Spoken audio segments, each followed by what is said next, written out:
टाकळी मिया येथे विहिरीत पडून 81 वर्षीय वृद्धाचा दुर्दैवी मृत्यू. राहुरी तालुक्यातील टाकळी मिया फटांगले वस्ती येथे विहिरीत पडून 81 वर्षीय वृद्धाचा दुर्दैवी मृत्यू झाल्याची घटना मंगळवार दिनांक 25 ऑगस्ट रोजी घडली असून मृत वृद्धांचे नाव काशीनाथ विश्वनाथ करपे असून या घटनेने टाकळी मिया परिसरामध्ये हळहळ व्यक्त होत आहे. मिळालेल्या माहितीनुसार काशीनाथ करपे हे सकाळी घराबाहेर गेले असता बराच वेळ घरी आले नसल्यामुळे कुटुंबाने व स्थानिक नागरिकांनी त्यांचा शोध घेत असता घराजवळ विहिरीत त्यांचा मृतदेह आढळून आला. घटनेची माहिती मिळताच राहुरी पोलिसांना कळवण्यात आले. त्यानंतर पोलीस हवालदार विजय नवले घटनास्थळी दाखल होत पंचनामा केला.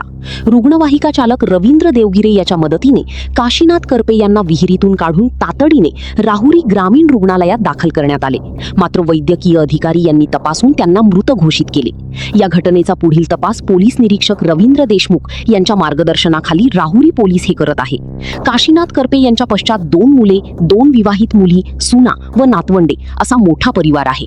त्यांच्या निधनाने टाकळी परिसरामध्ये हळहळ व्यक्त होत आहे. आवाज जनतेचा प्रतिनिधी विजय सरोदेसह सतीश साळवे, देवळाली प्रवरा.